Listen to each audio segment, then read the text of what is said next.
Hey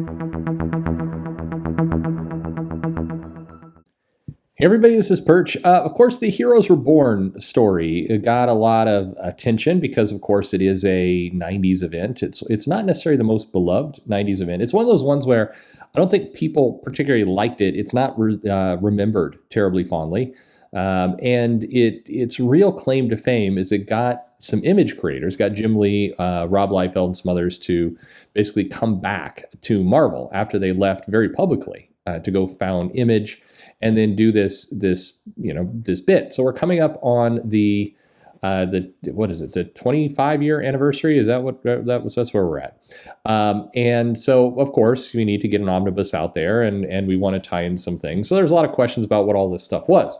So some promo art came out. It was a bit underwhelming, I would say, and now we're finally being told what the story is, what it all is all about. So basically, this, quote unquote event, we need a better name for when it's an inner comic event. There's like an event like King in Black, and there's an event like the Tournament Phoenix that's going on in the Avengers right now. What do you call that? It's a storyline, but it's more than a storyline. Once you start getting marketing engaged and you start doing other things with it, you start doing some additional shipping or whatever else it happens to be. I think that you can't just call it a regular comic storyline anymore. There's more to it. But especially if you start to throw in things like alpha and omega issues and everything else. So right now in the Avengers, that is written by Jason Aaron, there is this Phoenix tournament that is going on, and the Phoenix Force is going to basically choose a new host. And we don't know who that host is going to be. There's a silhouette that makes it look a little bit like Echo is that person, but who knows? It could be a red herring. Nobody knows. But what we do know is it's not Blade. And why do we know that? Because the Heroes Reborn, all this promo and everything we've seen, is an Avengers story that's taking place after. It's basically the arc that's coming after the Phoenix tournament. And what happens in the Phoenix tournament, this is, I guess, a spoiler, although Marvel's spoiling it, they're telling everybody what's going on, is that whoever is the new Phoenix, the host to the Phoenix Force, is going to do a Scarlet Witch and say, no more Avengers. And basically, the Avengers never formed, never happened. So it says, welcome to a world where Tony Stark never built an Iron Man armor, where Thor is a hard-drinking atheist who despises hammers, where Wakanda is dismissed as a myth, where Captain America was never found in the ice because there were no Avengers to find him. And this leads to Heroes Reborn, which is thematically similar to this idea of a Marvel universe without the Avengers, which is what was happening in the Marvel universe when the Avengers and the Fantastic Four all went and did their own thing. So instead, what we have is a world where the Earth's mightiest heroes are the Squadron Supreme of America. That's been kind of moving along in the Avengers storyline. The Squadron Supreme are, evil. They are led by Phil Coulson, who is an agent of Mephisto. And now the Squadron Supreme are facing attack by fierce enemies that have gained powers as a result of the Avengers not being around. And conceivably things like the Fantastic Four and other stuff. So Dr. Juggernaut, which is a merge of Dr. Doom and the Juggernaut, the Black Skull, that doesn't sound right, Silver Witch, and Thanos with his Infinity Rings are all threats that are going to be faced. And Blade is the one man alive who remembers the world as it was, basically before it was reborn or rebirthed, and begins his search for the cause behind this shift in reality. So that's what we've got. Jason Aaron is citing this as the wildest story he's ever put on paper. I think he says that every story, and no shade, but that's the build for every Avenger story, is that it's the wildest story he's ever done. We do get the return of Ed McGuiness during this run, which is kind of curious because we have Pacquiao art for the promos, but Ed McGuiness is actually our artist for this run. We don't know how long this is going to go, but I think it's going to be more than 4 issues. I mean, they're setting up a lot of stuff here. So anyway, it starts in May.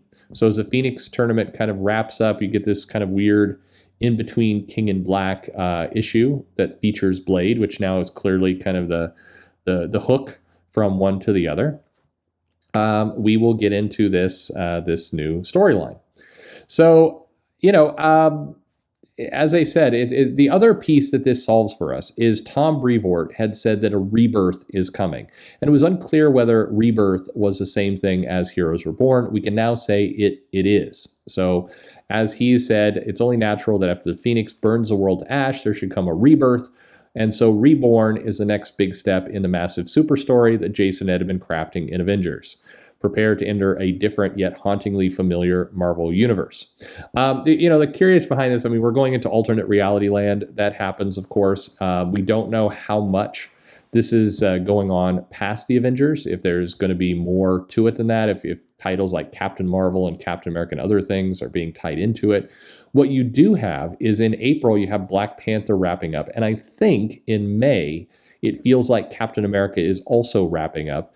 So we're not sure, obviously King in Black is at a close. And so a lot of things are kind of coming to an end in April. So it does open up the door for more titles than just the Avengers to be tied into this. Of course, we don't know. The centerpiece to this storyline is happening in Avengers with Jason Aaron and Ed McGuiness.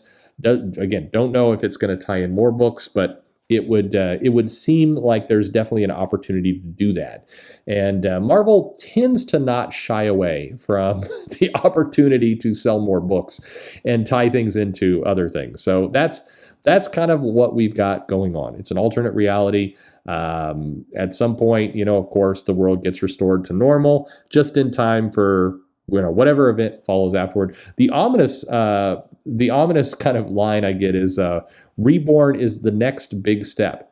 Not the concluding big step, not the final big step, but the next big step, which means we've got several more big steps after this. All fine. I mean, it is, I think at this point, if you've been reading the Avengers, if you're buying that, collecting it, you're on for this ride. And it's a very, it's definitely one that is going to appeal to certain audiences and not to others. I think if you enjoy what Jason Aaron's doing, this is probably going to continue that enjoyment. It just keeps that whole thing flowing along. If you're frustrated with things like this Phoenix tournament and kind of the writing and the style and the off-the-wall wackiness, then, that's not ending anytime soon. I know there was some speculation that Donny Cates was going to make his way over to the Avengers and take over after the Phoenix tournament. That is definitely not happening. Jason Aaron is on this thing for a while yet. Again, both with this storyline, which will run a bit, and also this idea of there will be a next big thing after this. So, Marvel really wants the Avengers to have a lot more prominence, to be a bigger deal. And it's slipped in its prestige, I think, through this run, which is not what people expected. I think Jason Aaron is one of Marvel's bigger writers that they tend to count on. He had the Thor run that, love it or hate it, it performed okay in terms of sales, and I think there was this feeling like, he'd be a natural fit for all this. But it's been from my perspective, it's been a weird run. You get a couple issues of a storyline. It's big off-the-wall ideas, not unlike what Scott Snyder was doing over there with Justice League. They were actually thematically very similar. The challenge was the off-the-wall ideas often felt like too many spinning plates, or it was just like, we've got vampires in Russia and Namor's got some threats down in the water, and they're living in a hollowed out celestial, and it's just there comes a point where you have to start to bring it together. And I think some of the down issues that they'd have in between storylines, like the Avengers relaxing in a hot tub, were meant to be that. But again, it hasn't clicked. It's going to be curious to look at Jason Aaron's Avengers run when all is said and done much later and say, well, how does this fare compared to the various Avengers runs that we've seen in the past?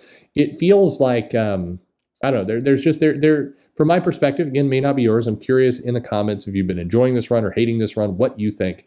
It just feels like there's something missing in this. There's something that's not tying this and pulling it all together like you'd hope. And that's kind of my takeaway from what's going on right now with the Avengers. But Anyway, answers are finally here. We saw them. Okay. Heroes Reborn, an Avengers storyline coming in after the Phoenix. Rebirth is Reborn. It's all the same thing. And are you in for it? Are you not? Let me know in the comments below. Like and subscribe. Check the description of the video. You can see how to get in touch with me, either through email or social media or wherever you happen to do. Thanks for watching and listening, support of the channel. Yeah, there you go.